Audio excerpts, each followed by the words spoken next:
Zeus Kerravala. So psyched to have you on the pod. How are you?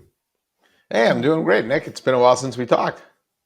It's been a long time. So just so everybody knows, I told Zeus before we got on, no chit chat, because I wanted to kind of save that for here. Yeah. So how you Yeah. doing? What have you been up to? The same old stuff.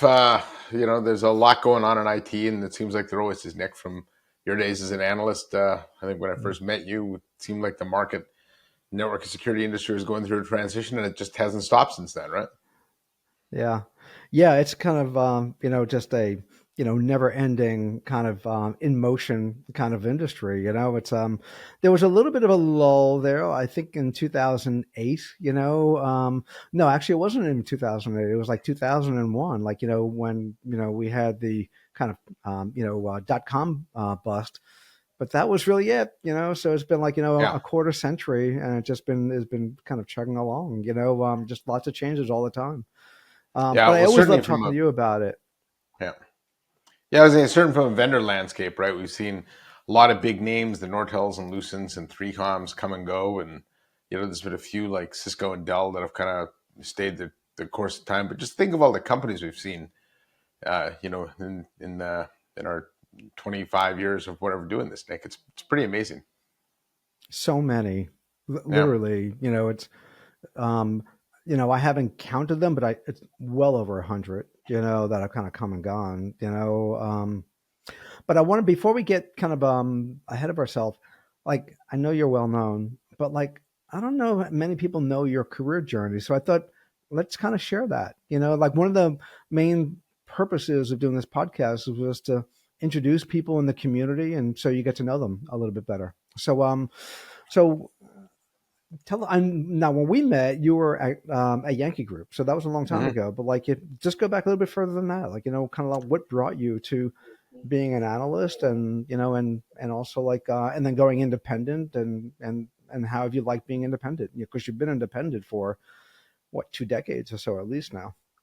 Yeah, I think going on 15 years now. So, yeah, it's been kind of a long, strange journey to here, Nick. I was my degree at University of Victoria was in physics and math, and I remember and so my days with computers actually predated that, right? I started coding, I think, in the 80s on a TI 99 4A. I had an Atari ST, an IBM clone. I remember they called them IBM clones back then. Yep, You I do didn't refer to remember. the manufacturer of all of it. We called them IBM clones. And Hmm. I remember when I got to college, it was University of Victoria in 1984. I was given my first internet account. And so yeah, I don't think people even knew what the internet was back then. Hmm. But my email address was zkerravala at uvic.ca. So I had Unix-based mail called Elm, Read News, FTP, and Telnet. And we had a Yeah, modem makes hooked up sense. to it so I could work from home.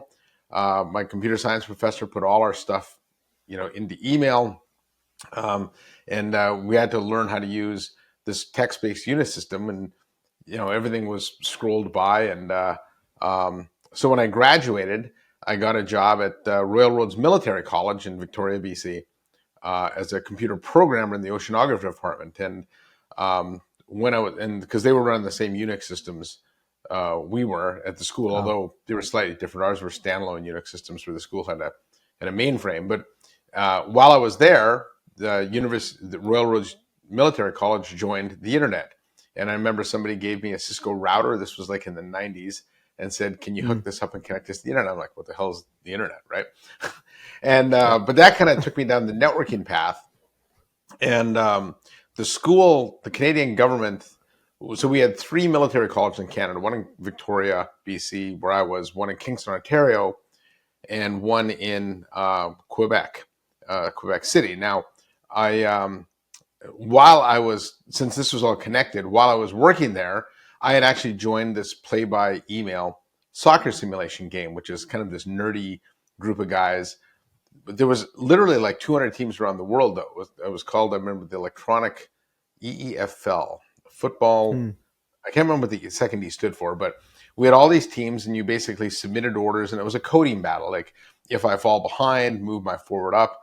But there was teams from we had an Australia division, we had one in Finland, right? And so while I Mm, was there, I got to know a couple of the guys pretty well that worked for UUNEP, and yeah. the Canadian government closed the school, and so I was faced with the decision: go with the school to Kingston, Ontario, which I didn't really want to do, find another job in Victoria, or spread my wings. And so I remember the buddy of mine who had at UNet sent me the want ads from the Baltimore Sun, and they were looking for a Unix administrator at this company called Alex Brown. It was a brokerage firm. And so I Yeah. applied there, and I remember having dinner with a guy. His name was Kurt Phillips, and he asked me, he goes, "How did you hear about this job?" And I'm like, Yeah. "From the Baltimore Sun." And I just left it at that. And he's like, "So you read the Baltimore Sun in Victoria?" And I'm like, "No." And then I Right. explained the whole situation. And he was so impressed that I actually could use the internet like that, right? That they hired me, and Yeah. that's when I kind of got my first claim to fame, because they had put all this money into this trading system, and the performance was terrible. But I knew I had learned a lot about networking by then, and I opened up Yeah. the wiring closet. I remember it was a big hub; it was a 300 workstation hub, and I'm like, Yeah. "This is a disaster. You can't run this many workstations through a hub." And they're like, "Well, the switch is more expensive." I'm like, "There's a reason it's more expensive, because it Yeah. performs better." Right. And Mm, so, anyways, that got me into corporate America. And I kind of went to a couple different brokerage firms, and I was at a VAR. And so the journey to analyst was interesting, because I didn't really like analysts back then, Nick. In fact, I had yeah. just had an interaction with Gartner where we were evaluating firewalls, and they sent me this report called the 7 criteria for evaluating firewalls. But being the good Gartner report it is, it actually had no information in it. It just told me that to look at price, performance, scale, stuff like that. And I remember saying to the analyst, Yeah. "This report's a joke." I said, "I could apply this to dishwashers and you know automobiles. Like, it's the same 7 criteria you apply to everything." And Gartner I is got a really call good from for a Yank. people who don't think. Yeah, and I got a call from a recruiter from Yankee Group. His name's John Jackson. Mm, Actually, he was the AR at IBM for a mm, while. He's a pretty well known analyst. He was IDC for a long time. And yeah. I said, "Industry analysts are a bunch of clowns." Right? No Yeah. offense, because you were one then. And No, I, it's like I'm with you. Go ahead. yeah, and he said, "Well, if you really think that bad, why don't you become one and do it differently?" And so I joined Yankee Group, running their enterprise research. And it's funny, because Yankee Group, what were they known for, Nick? Networking, right? But they didn't have a relationship with Cisco. And I was Cisco Mm, certified. I worked for a Cisco VAR, and so I built that relationship, and I helped Yankee build its enterprise practice. And I stayed there for about 10 years. I left as its chief research officer, started up my own gig, and the thesis I had back then, and I think you kind of followed one of the first analysts to really start using different media in different ways, was mm, people weren't going to pay for research behind a paywall for very long, because there's so much free info out there. So I cut deals with eWeek and Network World, and I write for SiliconANGLE today and network computing. And by putting more and more of my information, research, and thoughts out in public media, right, yeah. I felt I could get more eyeballs than I could behind a paywall. And so that was sort of the Mm, genesis of ZK Research. And from a research focus, it's always been my belief that market share changes when markets transition, right? And so mm, I tried to live in those transitions. And so once the value of an analyst becomes how many widgets did you sell, then go talk to Deloro, go talk to IDC, go talk to right. Synergy or 451. They do a great job of that. And I don't really Yeah. ever want to be a numbers guy, but if you really want to know how vendor A is using AI to change its strategy, or how vendor B is thinking about shifting to cloud or whatever, that's where I was going to live. And so that's kind of the path I went down to be an industry analyst. I actually thought I was only going to do it Yeah. for about 5 years. I thought I was getting tired of being an IT leader Mm, and a CIO, and I do this for 5 years and go back to being corporate IT. But corporate IT is a yeah. tough job. I don't really, the people that do that earn every penny of the money they make, because it's not an easy job, looking around the Yeah. corner all the time and trying to stay up to dates, while keeping the lights on is extremely Yeah. difficult. Yeah. Yep. And then also while always getting hit with like, budget reductions, it's, like in my journey the last, 13 years, doing ONUG, I've gotten so close with the consumer side, like of our industry. And it's a very tough job, it's, and they're Yeah. constantly being hit up, it's like everyone wants to sell them stuff, so it's like Yeah. that maybe that's the perk of the job, or one of the perks, it's like, you're always being taken out. You're always being wined and dined. But anyway, I digress. But go ahead, continue the story. I'm Yeah. fascinated by it. Well, but there's there's an obligation to buy that comes with that, right? And I think that's where Mm. the perks, I don't know if sometimes they outweigh the cons. Obviously, there's the people that do it well. But that really took me to, where I am here. I've expanded the type of media I do. I've got my own video series. Obviously, I still do a lot of public speaking. I still write for a lot of public Mm. media. But it's really the focus on those market transitions, I think, where I've differentiated myself. And so people ask me how I can cover all of communications and networking and security. And I'm like, well, I don't really.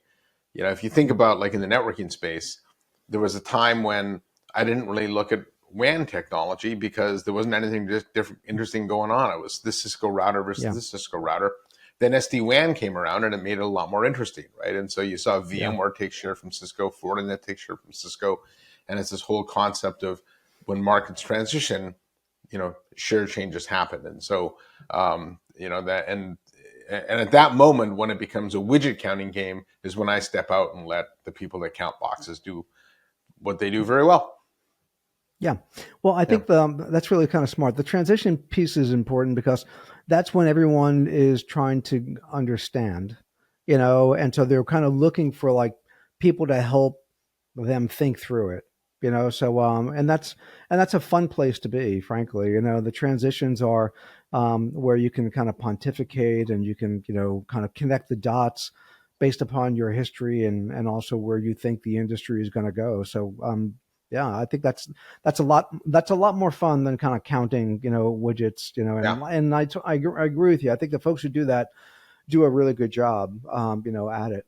So all right, so that's great, and that kind of brought you to like this podcast today, right? Yeah. In Yeah. fact, my whole career is leading up to this podcast, Nick. So, High point. All right, awesome. Well, thanks for and sharing that. actually, It's actually it's I'll give you credit where credit's due. You were one of the first mm, independents I met, and we were at a mm. 3Com event, and you told me that I shouldn't be working for a company and go work on your own because you make a lot more money.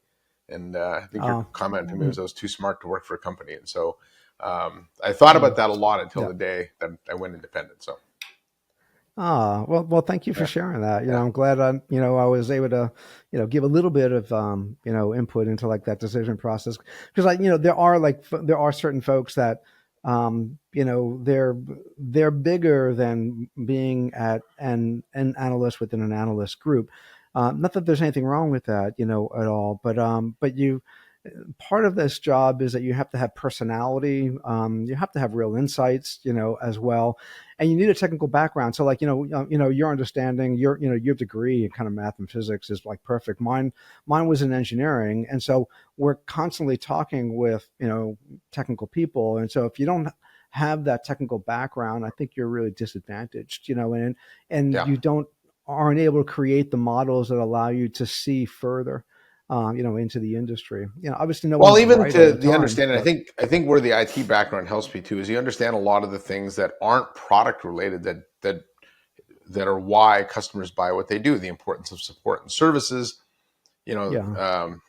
even maintenance, things like that. If you've never worked a day in a data center, or had your boss calling you, a CEO calling you, yelling at you, why isn't this working? It's hard to understand the perspective, that the pressure that IT pros are under. So, Yeah. and I really do, like I said, appreciate that audience. And sometimes the media writes things of that are a little, I find personally offensive from an IT pro, like IT's not being proactive and things like, well, they want to be, right? They're just so overwhelmed with the current job. It's not like they're sitting there going, hey, how can we not be proactive just to stick it to our users, right? No one ever goes through that thought process, right? I know there's lots of constraints, like especially if you're in a highly regulated environment. It's like Yeah. you have to. There's so many I's to dot and T's to cross and guardrails to make sure like you don't cross over, and that slows things down. So it's basically compliance, and sometimes governance eats innovation for breakfast, lunch, and dinner. But Yeah. you have to deal with the environment that that you have. So Yeah. By the way, and I don't know if people um, know this story about you and I, but mm, I think one of our uh, more infamous uh, you know, acts together was when we broke the news on Uh, Juniper's Q Fabric, if you remember that. I remember you and I both were trying yes. to get them to pre-brief us, and they refused to acknowledge the Oh, yeah. existence of it. And so we did a podcast talking about what it was and what we thought it was going to be, and Uh, the pros and cons of it. And I remember Juniper, they tried to get me fired at Yankee Group because yeah. I didn't honor the NDA that they actually never put us under. So Oh that my. was a I do remember that. Actually, I yeah, do remember that. I haven't thought about that in a long time. But I mean, yeah, frankly, I think we're just being honest, and yeah. it didn't exactly take the industry by storm. No, and then, So, but I remember so right after that is when Cisco announced their Nexus product, and Doug oh Gourlay, as soon yeah, as we did that, he reached out, pre-briefed me, and slapped me under NDA. So what you and I did, I yeah, couldn't do again. So yeah, yeah. Well, Nexus was a real product, and they, yeah, they delivered, and obviously it's still around today. The 9000, I think that was launched, at the time, and that was it was trying to be an Arista killer. yeah, Which clearly that didn't work. no, But they had to respond, to it. Anyway, yeah, no, that's no, I haven't thought about that in a long yeah, time. Yeah, we should do more. We should do those. It's kind of hard to fire you now from yes, anywhere. That's a really good point of success. It's like, okay, yeah, I definitely hit a nerve, there, and it's yeah. like, um, uh, anyway. So what are you working on these days? Like, what's captured your attention? Like, what are you focused on? Well, there's a certain two-letter word out there that everybody uses, right? Is AI, and what I've been thinking more about though are obviously it's going to have a pretty profound impact on how we deploy technology and how it changes. I think the changes in the compute infrastructure layer have been pretty widely documented. In fact, um, Mm, if you look at the meteoric rise of Nvidia, and the just precipitous fall of Intel, that just shows you when I talk about how market share changes when markets transition. I mean that is Apple to BlackBerry. That is so many of these. Cisco VoIP to Nortel. Right. We've seen yeah, this movie play out again, and when you get caught sleeping, this is what happens. And so what I've been trying to try and figure out is who will be the mm, next wave of companies, in the AI mm, era. And I think, clearly Nvidia is going to be that on the processor side. I think Super Micro actually has a really good shot, I think, of upsetting, Dell and HPE on the server side. I mm, think Arista, clearly there on the network side, although Cisco's given some pushback now. Pure Storage, I think, has got a perfect platform for AI. Security is a little bit more up in the air. I think Palo Alto probably is the best, pure security play strategy today. But I think there's a and whole other Fortinet. group of yeah, I think there's a whole Yeah, other group of companies we've not heard of yet that are going to come up and just like every one of these transitions. And so trying to figure out what that is, and then also from a skills perspective, Nick, I think one of the things that I always read about, in fact, the World Economic Forum this year stated, actually, I think last year at Davos, they said AI would kill 80 million jobs, it would create 100 million. And hmm at the Cisco AI Summit, the CEO of Goldman Sachs made a comment like, in every one of these market transitions, we destroy jobs, but we create more on the back end and the economy grows. But when I ask business leaders, well, what are these new jobs, right? Like, okay, I'll give it to you. We'll create new jobs. Nobody seems to know what yeah, those are, right? So yeah, we're in this weird phase where some jobs are going away, but we haven't created the new jobs yet. And so advising people on where to reskill is hard to do because we don't know what you're going to reskill to. But I can tell you, yeah, I've seen this movie play out before. In fact, when I started my career in corporate America, I was the fourth Windows slash Unix guy hired into the company I was at. And we had mm, about 50 mainframe people, man, maybe a little more, maybe closer to 100. And the expression, you never get fired for buying IBM. Well, the yeah, IBM group wanted to buy microchannel machines running OS2. We would have got fired for buying uh, IBM because the market was yeah, going through a transition. Instead, we bought compact PCs running Windows, which nobody yeah, really knew what that combo was, right? And within two yeah, years, we had only four mainframe folks left and like 200 Windows support people because we put a PC on everyone's desk. And Yeah. so we are going to see a transition similar to that in AI, except I think bigger. I'm just not. It's not clear what those jobs are going to be yet, but I think they're coming, and they're coming pretty fast. And so my advice to IT pros is keep your eyes and ears open. Embrace AI today as a way to help you do your job better, and then as the requirements change, make sure you adapt your skills with it, because it's really easy to stick your head in the sand and say, I don't want to do things the new way, right? Yeah, well, especially like in our industry, like our industry is like you're not at this age, but a lot of them are aging out, and so they really don't want to learn much new things, Yeah. So it's like, but you have to. Like I think Gene Sun said this at the last Dallas event that we had. It's like AI won't take your job, but people with AI skills will, Yeah. and that's like so true. Actually, Andreessen just wrote an article on this. I think it was posted like this morning in Substack, as well. But I'm totally with you, because I even like remember like in the very beginning days of like the internet. So like early 1990s. Once we started having routing, where routes can be can follow, routers can reroute, around traffic, and then you would kind of pull a plug on a particular port, and you'd see it reroute. That was like friggin' magic. That was like a ChatGPT moment for anybody like in the Yeah. networking industry. And then the word on the street, or in the industry then, is that, oh, we're only going to need about 5 network engineers now. Yeah. you Yeah. know so it's like, but so it's like people see it and you really can't comprehend it, and I think you want to, but I think there's so much dislocation that is going to be happening, that there's that dislocation will get filled with other higher skill jobs. And you just have to kind of like just keep your skill set up and running. Like if you applied for a job and you got and you didn't get it, probably the best thing to do is just start taking some like AI courses, and then go back and reapply for the job. You probably get it. It's like Yeah. you have to have some AI skills, with you. And it was interesting too. I was talking with James Beeson. James is he's the acting CISO over at Pfizer. It was just about an hour ago, and he's going to do the keynote in Dallas in May. And so we were talking about the topics, and so we started going through agentic and also automation, AI automation in the SysOps, security operations centers. And he's like saying, like, finally we're starting to get some relief, because there's like 750,000 open recs for security engineers across the world, and so that's a massive gap.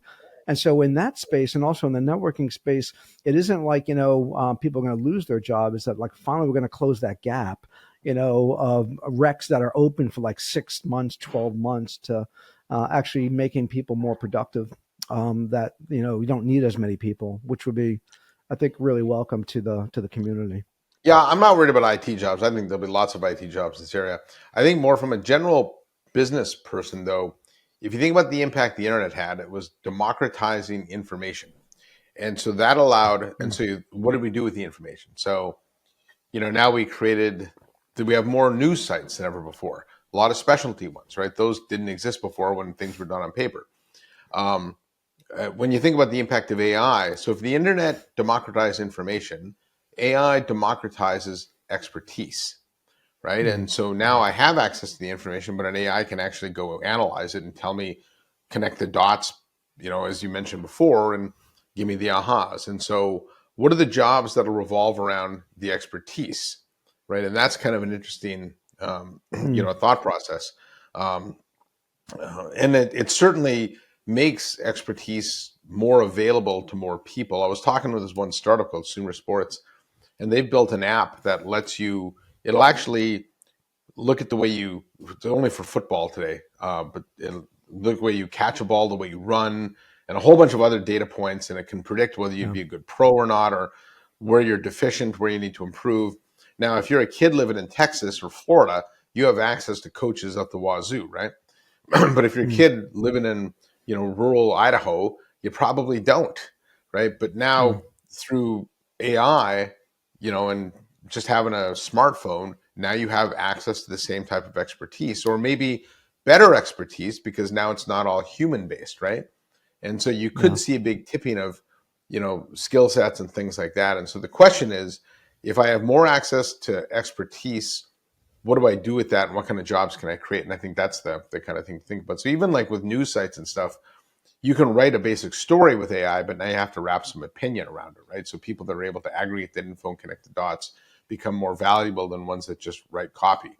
And so I think you'll see some kind of changing, there. But clearly from a societal impact, I think where productivity is going to go up, and that's certainly good for Yeah. everybody. Have you used Grok on X? Yeah, a little bit. I use GROK. Gemini more, but Yeah, yeah. No, I use Grok a lot because, like, one, it does that, and that's one of the big use cases I use Grok for. It's like, so you have kind of everybody that's on X. You can basically say, okay, what's the latest on the plane crash in Toronto? And it'll write a story for you. And it's yeah, like it's pretty unbiased. It's kind of right to, like, right to the issue. Just really, really good. And it'll take, like, even like the top. Kind of the top post of the trending post, and you can kind of click on that. What's the latest on that? And it'll just kind of give you a story of that. So I think, to your point around news, yeah, I think, as long as you have really good sources, and if you have kind of X, as that's a great source. There's just so many, people commenting, on there, and being able to pull up, take all of those and actually weave a story into it. Does a great job. Does a really good yeah, job.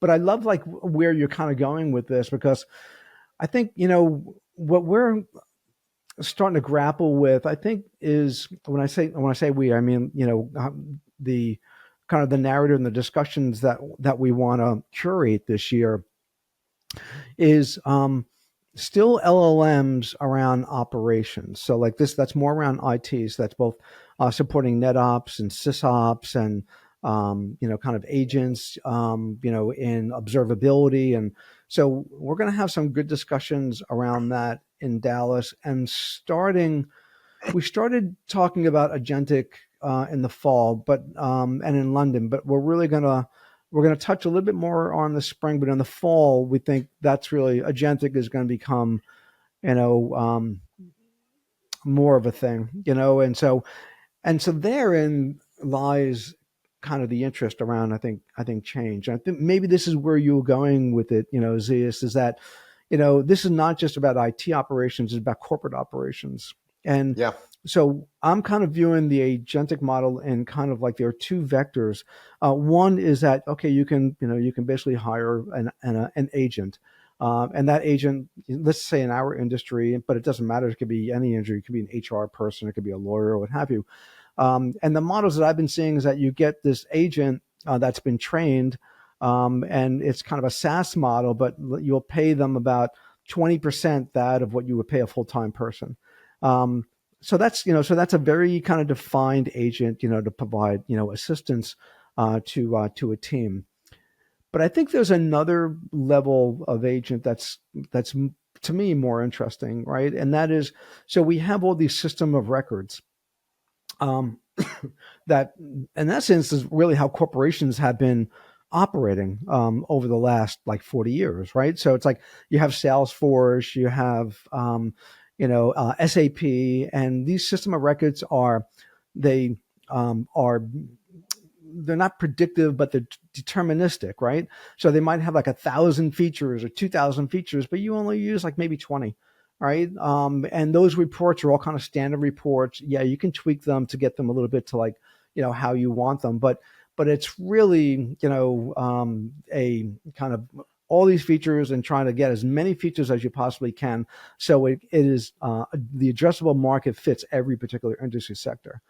And I think what the agentic model um, promises to do is to either eliminate those system of records or just totally transform workflows, how work gets done within organizations, and then builds their own system of records for it.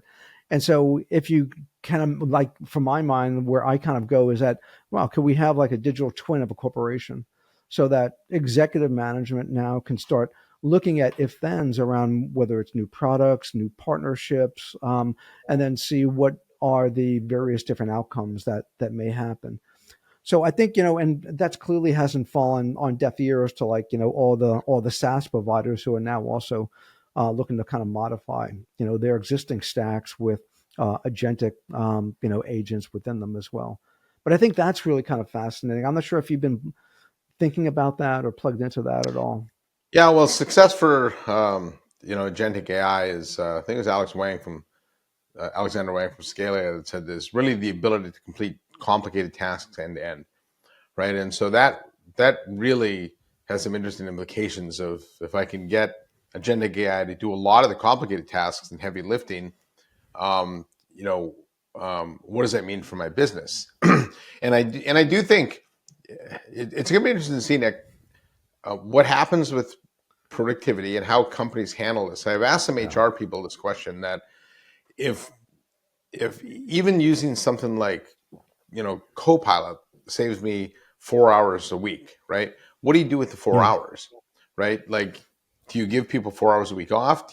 I had one HR person say maybe this is a path to a 4-day work week. But I can tell you something: corporate America, we're not going to a 4-day work week, right? But I do think that when you think of the impact sales automation tools had, everyone's goals went up, right? You expected people to Right. produce more, and I Yeah. think we're going to see something similar here, where the expectations of people will be raised because they're not doing a lot of the heavy lifting, and people will be more productive. And I think we're going to see corporate productivity reach new heights, and so that has a big impact on profitability, things like that. And so you could see a big kind of uptick in GDP growth, which I think is obviously good for the economy. I think also. I think the cost model of this is pretty interesting too.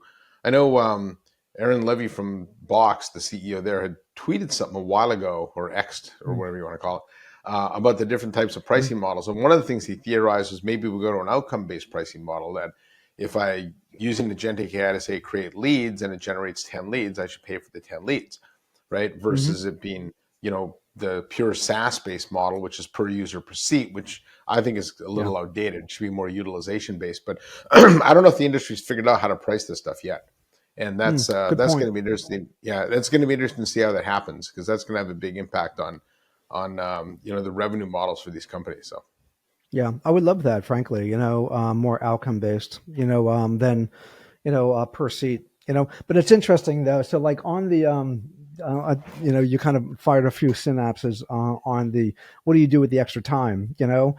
It's interesting. All right, so I think my productivity has really increased a lot from using these tools because, like, really, like, I communicate, with a lot of people, all the time. So I'm constantly writing, yeah, memos and so forth. So that has been tremendous help. Just sometimes, just here are my thoughts. Put that into, like, 2 paragraph, memo, and look at it, read it, edit it, done. But so something that might have taken me, like, I don't know, 45 minutes, like, maybe it's done like in 10, and that happens over and over and over again. even What I something like haven't Grammarly gotten, is greatly beneficial, right? Like oh, yeah, you know, and I'm worse than yeah, JFK. Like, I can't friggin' yeah, spell, it's like, yeah, like, so bad for someone who writes for a living, like, go yeah. figure. But I think so, but this is like kind of a little bit of the rub. So now, maybe it's because of my age, is that I know how long it normally would take me to kind of like do a certain set of tasks. And now I can do that a lot quicker. But my body and my mind hasn't rationalized that. It still thinks it's going to take all that time. And so I might procrastinate, to kind of do it, even though I'm going to get it done really quick. It's still like, oh man, I gotta push that boulder up the hill. And, so I think there's, maybe somewhat of a learning, I don't think and there's a anything wrong with that. reassessment. Yeah. You think of a a journalist or something. Back in the day when you wrote a story, you would have to do it on paper. You'd have to then edit it and things like that. But now True. you don't. Hmm. You're not starting the week before, right? You're starting it the day before, and I think you just adjust to the tools that you have. And so, you I'm sure if you were finding that you're late on all your deadlines, you'd back that timeline up, And so Yeah. I think you Yeah. use the tools to your advantage, and um, you know the we have so many other things to do that we want to optimize our productivity. And I think that's one of the benefits that AI brings is it allows us to do these tasks quicker so we can do other things. Yeah. Yeah. Yeah. I think the other point that you raised is the productivity dividend, and it's like, that's going to, it's going to have to happen. And whether that is like, market, market caps for public companies should go up. Number of employees should go down. Um, it's interesting. I've been thinking about this, so it's like, today we in essence have like almost like an inverted pyramid right around corporations. So you have really big corporations that have lots of people. It's like 100,000, 200,000, 300,000 people. Like, you look at, companies like IBM and, GE, Walmart, Target, FedEx. It's like, so lots and lots of, people. So what happens, like, when we're in full enterprise AI mode? You would think that that maybe that kind of upside down pyramid gets inverted. So you don't need as many people in these large companies, but all that dislocation that we were talking about before and these new kind of jobs that get created, maybe those are a whole bunch of new companies, a slew of new companies, doing different things. So Yeah, I maybe, think there's a real or maybe people use our services more, and then we wind up with more employees. I remember the early days of the internet. true. People thought, if you Mm, think about like, when you traveled pre-internet, you would actually have to go to that United kiosk in downtown Boston to pick up your paper ticket, right? And people yeah. thought being able to book online was the death of airline employees because you didn't have to do that anymore. And there's no more of those kiosks left. But it made air traffic so accessible to people that United has, I was reading this, I think they have 10 times as many contact center agents today as they ever had physical agents in kiosks, right? Because Mm, you've seen an explosion of the use of air travel because it democratized access to that, and so now we can buy tickets for $59 places, and airlines have adjusted the pricing down and things like that. But it's created a whole industry of jobs that didn't exist before, and so I think the expectation should be here is if I add 10% employees, then I should be adding 100 times, you know, from an earnings and profitability perspective, right?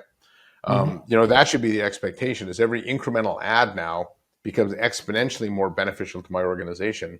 And so some companies may, you know, continue on and have the same top line and higher bottom line with the fewer employees, but some other companies may see it as a way to increase staff, increase revenue, and then dramatically increase profitability. So, Yeah, yeah, it's interesting. They're going to be so many different models. yeah. Thanks for sharing. Sharing that one. I've been kind of locked into mine, and so you kind of like shook me from that. So thanks, thanks for that. All right, so I wanted to actually go back a little bit. You mentioned Nvidia, so I'm a little bit more bullish on them on their networking side. Because if you look at Colossal, which is what the with Grok is kind of built on, the kind of the massive data center that XAI built. So it's about 100,000 GPUs. I think now it's 200,000, which was the announcement yesterday. That was Nvidia, and that was Nvidia solving the networking problem of connecting 100,000 GPUs. That wasn't Arista. That wasn't Cisco. That wasn't any of the traditional kind of networking companies. That was surprising to me. That because there was always the question of scale. Can we really connect 100,000 GPUs and have them work synchronously and and flawlessly and losslessly and have full connectivity from any one point to another point, and they did that. They solved that problem. So I think that, and also they're. It looks like they're starting to buy companies. So they just bought a little company called Augtera. There's a whole bunch Yep. of other smaller kind of networking companies too that I wouldn't be surprised to see Nvidia really making a big investment, in their networking portfolio over the next 18 months. So I think Yeah. The they're like, question is, Yeah. The question is, Go ahead. are they really on board with Ethernet? Um, and really, in a lot Yeah. of ways, I don't think they really care whether it's InfiniBand or Ethernet. They make money from InfiniBand, but in the early days of technology, Nick, nothing outperforms engineered systems. And the analogy that I draw back to what Nvidia is doing today by putting together the GPUs, the systems, the networking gear, excuse me, to optimize performance reminds me a lot. And I know you were heavily involved in this company of VCE, right? Nobody knew how to build Yeah. a private cloud stack. And so VMware, Cisco, and EMC got together and said, here's our turnkey way to do it. Yeah. Was it, is it expensive? Sure, right? But it gave you the performance and it gave you the predictability to be able to drop in a VCE stack and be able to get going with private cloud. Now, as we got more familiar with the technology and as we developed more best practices, then it started to scale out, and now everybody's got a private cloud stack. And I think Yeah. what Nvidia is doing today with their Mellanox acquisition is putting together these pre-configured, validated solutions. Excuse me a sec, sorry. And they're putting Hmm. together these pre-configured, validated solutions to be able to, really deliver a system that's optimized for AI. Now they are doing it with partners, right? There is an existing, an Arista version of it. There's a Cisco version of it as well. But Yeah. I think what NVIDIA is doing is ensuring that the performance is where it needs to be in order to make AI work. Over time, we'll get good at it and scale. But I think in the early days, it does favor the company that can put together these engineered systems. And today, NVIDIA can deliver every aspect of it. So, which is why, though, you Yeah. see Cisco coming out with their own AI infrastructure stack. Dell has their own AI infrastructure stack, so does HPE. But the maker of the GPUs has an inherent advantage, right? And it's going to Yeah. be interesting to see how they work with their ecosystem partners, Arista, Cisco, companies like that, to actually make sure that the ecosystem thrives, not just them, because that's in their best interest too. It is in their best interest, but I think therein lies the rub. Like they do offer a fully vertically integrated stack, you Yep. know, and it's such a risky proposition right now in our in the early onsets of an industry like this. We have mammoth players like mammoth, like we were both around the beginning of the internet. It's like there were no big players at that time. There were all these small scrappy startup companies by and large, other than Digital Equipment Corporation that was building routers and Ethernet switches, and at the beginnings of 3Com at the time. But I think they were small, they were innovative, they were competing. We had some key open standards around Ethernet and also around TCP/IP and FTP and even mail. At the time that allowed a lot of innovation and focus to go on that. We don't have that. It's a very different industry structure today, and I'm concerned about. Okay, well, is that going to limit the scaling of this industry? Will that kind of come back to bite it? There should be more players that you can choose from as you build. The real positive thing I think I saw like in the last couple of weeks was DeepSeek. So it's like what that proved the open source model. Maybe Meta and Lambda can kind of tweak, how they're building Lambda and make it so that you can run it, with much less power, also less training requirements with their kind of multi-token or do a different kind of multi-token approach. That could be another way that we get kind of choice and option, as well. So, But and but it here's the does risk for concern me. NVIDIA, right? The risk for NVIDIA Hmm. is that if it stays vertically integrated, then the really big companies and the wealthy companies can afford it, right? Yeah, Now, that's great in the short term, but in order for NVIDIA to really become ubiquitous, you need this technology to come down in price so it's democratized so every company can run AI. Then they're going to want to buy, from Dell, from Cisco, from Arista, from Juniper, right? And, from yeah, HPE. In order to do that, it does need to become more open and more plug and play with their ecosystem partners. And I think NVIDIA is very well aware of that. And I think they yeah, are they've been more ecosystem focused over the last year than they were before, because I think they understand if AI is going to reach the point of ubiquity like the internet did, you can't be selling, multi 7-figure systems to a small group of companies, right? It's got to become democratized. It's just like, when you Yeah. think of the internet, this is the analogy I use. When internet connections were like $5,000 for a T1, right? A handful of companies Mm. could afford it. I worked for a Wall Street firm. We had a connection, right? Schools could, things like that. But then when DSL pricing came out and it dropped to like sub $100, a lot of people thought that was going to be the death of the telcos, but it created so much more connectivity because now we could literally connect everything. And you look at the cost of connectivity today, it's pennies, right? We have, with Mm. LoRa and thinking we can connect IoT devices, we got connected cars, right? Literally everything's connected today.